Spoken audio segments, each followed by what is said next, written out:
If heaven is so great, why didn't God just create everybody in heaven? There'd be no need for sin, evil, or any of the above.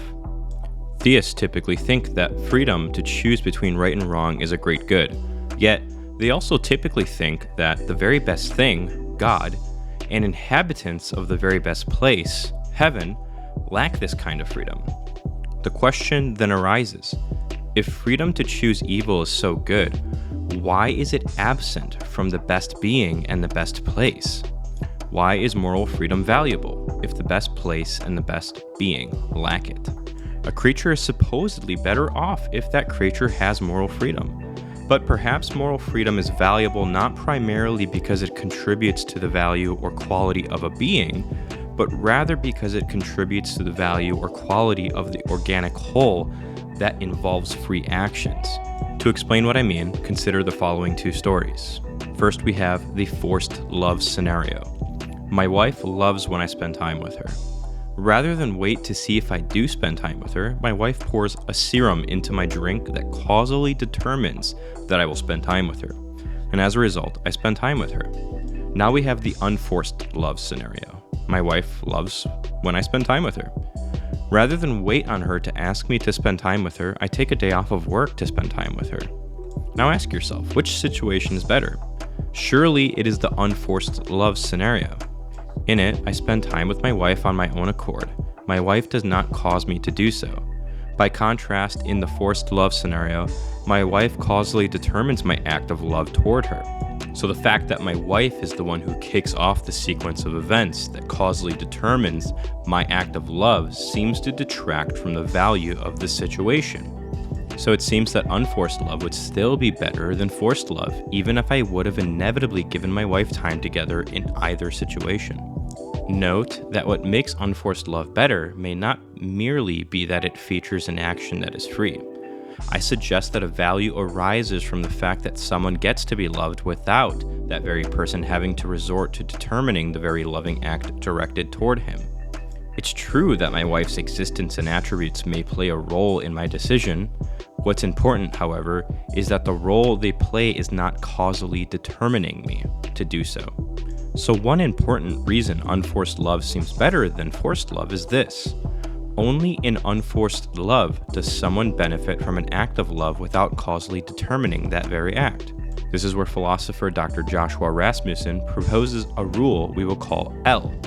A situation in which an agent X makes some agent Y express love toward X lacks a certain value that's included in a situation in which X is the recipient of an action of love by Y without X making Y express love to X, where we stipulate that X makes Y do Z is equal to X performs an action A that is part of a causal chain resulting in a state of the world that 1 necessarily implies that Y does Z at some time, and 2 obtains independently of any prior intention of Y to do Z. So now we will explain why, if L is true, then moral freedom can contribute value to our world. If L is true, then a situation in which God makes people express love toward him through causal determination would lack a certain value that is had by a situation in which people express love toward God of their own accord, that is, without God making them do so. We might expect that God would want to receive love from his creatures without being the determining cause of that love. Thus, to permit the desired love from his creatures, God must not make his creatures love him, which in turn implies that God cannot simply make his creatures essentially morally perfect. They must be morally free if God and his creatures are to enjoy unforced love. Therefore, moral freedom has this value. It allows there to be a situation in which a being, such as God, is the object of loving acts without causally determining those very acts. So the argument here is not that morally significant freedom adds to the value of any particular created being, but rather the creatures with morally significant freedom add value to our organic whole. Now one may ask, if moral freedom to do evil is valuable, why doesn't God have it? Remember, the argument here is not that morally significant freedom adds to the value of any particular created being, but rather that creatures with morally significant freedom add value to actions and our organic whole.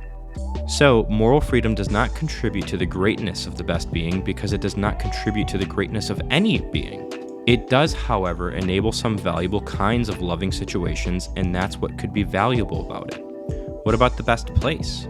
Why isn't it populated with people who have morally significant freedom? To start, recall that moral freedom enables situations in which people love God without God making them do so. Moral freedom can also lead to situations in which people freely overcome various evils, or in which God extends forgiveness and redemption. Again, that is not to say that some or all the resulting evils are worth it, only that there is value here. So, moral freedom has value, at least for a while.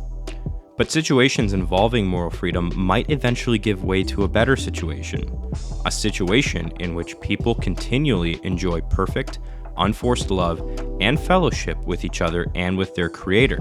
Why wouldn't God set up an essentially evil-free place from the beginning? Perhaps it is because doing so has this cost. It entails that God makes people love Him. Perhaps it is better for God to give people the freedom to choose to love Him by enabling them to develop moral characters from which an everlasting love may eventually spring forth.